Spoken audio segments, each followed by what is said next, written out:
Welcome to the Young Money Diet podcast. And today, as always, we're going to start off with a hot take. And I'll start us off, Raj. My hot take has to do with tipping. The whole culture and reasoning for tipping doesn't make sense to me. I think, especially in the context of restaurants and servers, we should just pay them above average wage, not average as in like minimum wage. And then if you really must, you can bake that into the cost of the food and it's a much cleaner transaction. I just don't understand why we have to make tipping the default, because tipping should only be reserved for exceptional service in any faculty, in my opinion. So Raj, what do you think? I haven't been in that industry, in that line of work for a long time. I don't know how things have changed, but I agree. And I definitely think there's some disparity in the tipping system themselves, because when I was a server and we got cash tips, they say, oh, you're supposed to share with the chefs and the cooks. And that never always happened. Now, I'm sure with electronic money, it's a little bit better, but I would argue, and this is a very hot tip, but I would argue the skills and the service that the cooks are providing are well superseding what the server is giving. So I never understood, like, I have to just come out and say it. Being a server is hard, but it's not that hard. And I've done tons of those lines of work when I was younger. And I know that might not be the nicest, most politically correct thing to say, but it's really, why do they deserve tips over a heart surgeon? And okay, bad example because they're overpaid, but how about somebody working on your vehicle? I agree with you. Any service industry people, in my opinion, like if I go to Home Depot and someone's like stuck with me and they're like helping me find the things that I need, like ropes, bolts, whatever, why do they not deserve a tip, but a restaurant server, like, you know what I mean? It should be reserved for exceptional service. Yes. And is working at a restaurant harder than working at McDonald's? Hell no. Those people bust their asses and they don't get tips. So I never understood the whole allure for restaurants specifically, when so many other service providers, you don't tip. You don't even think about it. You go to a fast food restaurant, no problem. You go to Home Depot, for example, like you said, and that person that goes above and beyond to help you out, those people don't get tips. No, I see. That's awesome. I think we can make this the episode, but we're going to divert to our main attention today because we can talk about this all day. What Raj and I wanted to highlight today is just generally an episode about books and reading, and specifically with respect to how our generation, Raj, and even the younger folks there too, I think we all suffer from shorter attention span than previous generation, because we're so used to having things instantly at our fingertips and we have so many options available that we can task switch at will. So, I want to start us off with like basically, and the disclaimer is Raj is picking up the habit of reading. I have been an avid audiobook listener for a couple of years now, and I'm trying to pick up the habit of reading as well on the side. So we're just going to talk through that generally, and then we're going to close off the episode with some of the things that we have been reading, what we have been learning, things of that nature. So Raj, mic's yours. What do you have? Yeah, so this is a topic that I wanted to pick your brain on with you, because for me, I'm very intrigued about somebody like yourself moving to Canada in junior high school and having English as a second or even third language. You had a higher English score than me in grade 12, and you had an easier time in English 199 in university too. And the reason I'm so fascinated by that is, okay, one, what's my excuse? And number two, as I'm trying to develop my verbal skills for specifically GMAT, and I've always known that it's been a detriment of mine. I missed out on a lot of scholarships because of my low English marks. Mm-hmm. What was it that for you that helped you thrive and succeed in high school with English? That's really impressive. You don't learn English a lot later in life compared to me, born and raised English native speaker. What was it that helped you? Did you have to work exceptionally hard in high school? Not necessarily. No. It's basically, I mean, I should preface this conversation like, since like 7 or 8, I've been 7 or 8, I've been learning English. Like, this was a second language in my school when I was in Bangladesh. But the whole point of this is you learn English by speaking, in the same way that my mother tongue is Bengali or Bangla. Like that's something that you just know. Like everybody knows, even if there's people in that country who cannot read and write, but they can obviously speak and understand exactly what you're talking about. When it comes to English, I started with the grammar and I understood the grammar. And in some ways, you learn how to read and write before you learn how to speak fluently. Like if you go to, Bangladesh today or India or like wherever, I think most people there are very proficient in terms of reading and writing English in general speaking. But what they might struggle with is actually understanding what you have to say because of the accent, because of the words and colloquialism that we use all the time. And the whole point behind that is I learned it in a very structured way, Raj. So you learn like subject, predicate, verb, noun, adjective, adverb, like all of those things. And like, where do you use each of them and how does a sentence structure come in? And I learned that before I learned how to like, just like have a conversation off the cuff. So there is pros and cons to both. I think the pros of that is like in the language arts or academics, it's easier because we get tested on grammar and stuff all the time, GMAT including, correct? So it's some of that is a little bit more intuitive to me because that's just how I learned it. Versus and now it's all the same in the sense that this is the language I use 80-90% of the time anyways, you know what I mean? So I'm surrounded by it. And what helps your listening and speaking eventually is you have to do it, you have to be submerged and immersed in the environment. And also Hollywood, just like wholeheartedly, like I've been listening to like English music growing up, I have been watching Hollywood movies all my life, like, so it's easy to pick up in that sense. Yeah. So something interesting. I've always been I've just very bad habit from a young age to skim everything, and that does not help me comprehend. And I catch myself even doing that with work. So I'm reading technical standards, I'm reading emails. I sometimes have to. It's very painful for me to actually read it word for word and comprehend it. It takes me a lot longer than I think most native English speakers. It's probably because of my bad habits growing up, and that's really when I started the GMAT. I recognized right away, wow, I have a big hill to climb.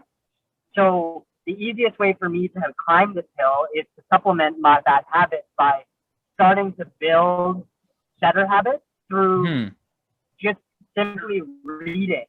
And so that's when I came to the conclusion that I need to start reading at least half an hour to an hour a day. And it cannot be something for my learning. So it has to be a separate, segregated activity, built habit. So, studying for CFA doesn't count. Studying for GMAT doesn't count. And even I took it farther by saying I cannot read self-help or anything that directly will pique my interest. I need to read things back to basics, back to things that. So what I did is I looked at the first book I looked at what were the books that we were forced to read in grade 12, and it was Scott Fitzgerald's The Great Gatsby, Lord of the Flies, The Giver. That's kind of a grade 9 book. Yeah, To Kill a Mockingbird. Yes, Kill a Mockingbird. So I started with George Orwell's 1984, and I started with The Great Gatsby. And if you told me a year ago that I were going to be reading these books, I would tell you, hey, you've got the wrong person. Yeah, makes sense. And I can attest to that. And so it's funny because my wife says to me just recently, a lot of people aren't reading, and I feel this way too. A lot of people aren't reading because they find that it's too time consuming, and they can either use audiobooks during their commute to fill that gap, or they can learn something through YouTube. So it's kind of like the attention span of Gen Y, Gen Zs we don't have time. And really, once I carved out that 1 hour a day on reading, I really had to ask myself, what am I going to cut out to start building this habit? And is it really going to be worth my time?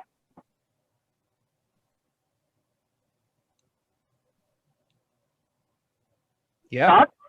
Yeah. No, I understand. So I think in a lot of ways, Raj, and I echo the sentiment that our attention span has really taken a hit, and I can 100% mirror what you have gone through, which is like sometimes I would read technical standard and my ability to hold my attention on that document and also absorb information at the same time is severely limited. And this is crazy because when I was a kid, that was the one indulgence that my mom always allowed. It's like anytime I wanted more books, she would purchase them for me. So I grew up like, reading tons of fiction in general. And then by like grade 5 or 6, I think for whatever reason, I lost that habit and I got more into maybe sports or something. And it just kind of went out of my life. And then it just never happened again. So I have been on the trap of, I would say, to try to maximize my productivity. I have picked audiobook, I think a couple of years ago now. So I signed up for Audible. It literally, I one of the credits system is like 1 credit a month. So money just goes out of my account. So I'm always running in deficit. That gives me an additional pressure to like always purchase or listen to new books. But some of the things that I've noticed in learning to read as well is it's really about the fact that you have no alternative. So at the same time, you can't be like, oh, I don't like this 5 pages, so therefore I'm just going to stop doing this and watch a different YouTube video or flip the channel effect, so to speak. So you're just going to sit through stuff that you don't necessarily want to sit through, and then hopefully over time the book, if it's valuable enough or it's entertaining enough in the sense of fiction, that it gets well or it's worth it. The other thing you mentioned also is about fiction and nonfiction. So both of you and I, anyone who knows us will say we are squarely fall sort of in the nonfiction category. And lately, what I have noticed, so my audiobook intake is a lot more than yours and my reading is less than yours, specifically these days. And what I do, Raj, is I go for a walk pretty much every single day for an hour, and that's when I listen to audiobooks. The chief operative being walking is like so low mental energy required. Like you can actually focus, I would imagine, like 80 to 90% of your mental efforts into listening. Like I am not doing like other things when I'm listening to audiobook, because I realize my ability to retain information and recall information is severely limited when I'm doing like, so even driving is a big one. Like so I don't listen to audiobooks when I'm driving or like, doing chores. That doesn't work for me. So I just go for a walk, and that's what I about listen to like an hour a day approximately. That's pretty interesting, because when I was commuting back to and from work before COVID, I tried the audiobook several times, and I tried Audible, and I found that I was getting to work and I would blink, and all of a sudden it's like, okay, what happened to my 45-minute drive, and what did I listen to? And that's pretty interesting. You talk about walking as a low mental activity, whereas driving, you're still hopefully mentally stimulated. Yeah, being a defensive driver. So that's probably likely why I didn't find audiobooks to be much use for me in terms of knowledge or retaining that knowledge, because I was probably still, even though once you learn how to drive, it's like you don't think about it really, but subconsciously I'm still spending mental energy on task at hand. Which in my opinion makes a huge difference, that little bit in terms of retaining and understanding. And do you take notes? So do you take notes, or like how do you, if there's anything noteworthy, how do you capture that? So that's a very good point. So here's what I have been honing down. So I've been working on this skill for, I would say, 1+ year now, and it's finally gotten to a point where I think it works for me. So if I'm listening to a specifically dense book, so I'll give you an example. So I think 3 months ago, I was listening to The Effective Executive by Peter Drucker. That's a very, very dense book with information, tactics, tips. I can't do that in an audiobook format, because if I'm going for a walk and I'm listening to that, there is so many things that I need to write down for that to stick, that book doesn't work for me. So what I realize is, instead of I'm trying to think of the right metaphor. So let's say, rather than just shooting it up your nose and into your system like, drugs, I need a constant IV drip of information, very low in term, and lots of information over time. Those are the audiobooks that work well for me. So it's not very dense, but it's spread out over the book. So the ones that are my favorite by far are autobiographies. So you can listen to it. It's a right blend of, like, fun, humor, and also really educational. And it doesn't come at you all at once. So I can't listen to, like, something super. So if I'm trying to learn programming at the time, and I could not be listening to an audiobook about that and expected to remember that information and without having to practice. So the books that I need to read are books that are dense with information, that where I can, like, make notes on the pages, write it down on my app or XYZ. But the ones that I listen to in audiobook format, so the current one I'm listening to is called Shoe Dog, and it's the story of Phil Knight, who's the founder of Nike. And I love books like that, which is basically like, okay, like, what's been happening in his life. And it's never like so much information that I can't absorb and remember. So once I actually focus and listen to the words that he has to say, this is more of a story that just happens to be true. So those are the books that work well in audiobooks, in my opinion. What are your thoughts on, because you mentioned when you grew up, you had, your parents were buying you books and you read pretty steadily until maybe grade 4, 5, or 6. Mm-hmm. How do you feel about the future generation in that age demographic, and how important do you think reading is going to be? Because I have seen little children who are maybe 8 years old now with iPhones, and that's such an attention grabber. Yeah. And I wonder. I'm just pondering how that's changed. Are people still reading at that young age? Is it still thought to be an important skill, or is it just time spent on software now in front of a screen? And is that a detriment or not? What do you think? So my personal opinion is it is a detriment, and I'll come at it from a couple of angles. Number one being, delayed gratification, I think, is important in life. So for you to, like, you and I have become so, or I mean our generations, I guess, in general, has become so used to instant gratification. Like, back in the days, even when I was a kid, like, we used to rent like a VHS once a week, and that was our movie night as a family, right? So that's something we'd look forward to come on Friday, and then so we can go and rent a movie from VHS. Now we have Netflix, I have Disney Plus, Crave, literally every single subscription you can think of, Raj. So every single thing that I want to watch is at my fingertips, so I don't have to wait for something.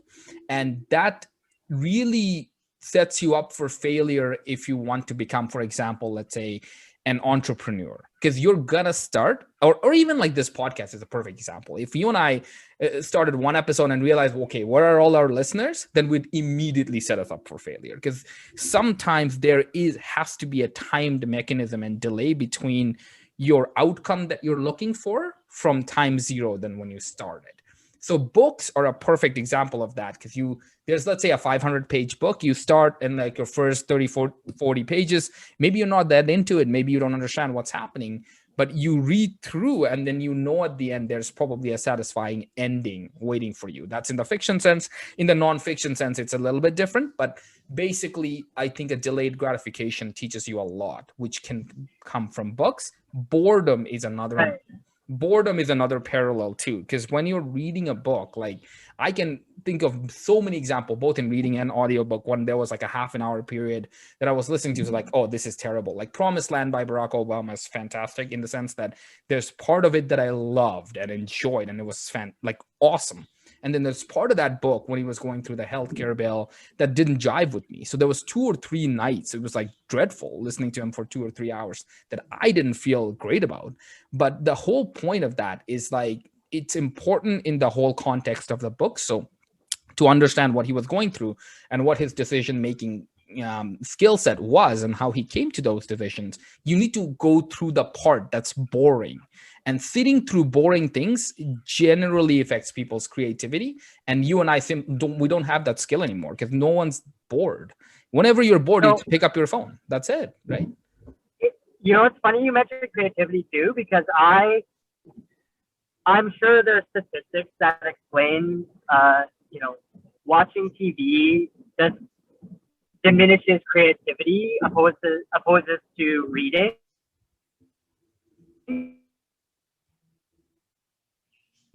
But I've noticed personally as an history of time, and it's funny why I chose that book, because I'm not that interested in astrology or physics, to be honest. Yeah. There's a lot of GMAT questions that have to do with meteorites and gravity and weak forces, strong forces.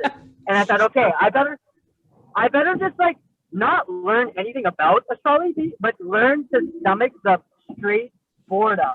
And in A Brief History of Time, I found myself so fascinated with nuclear fission. Yeah. And I've watched a million videos about nuclear fission in my past.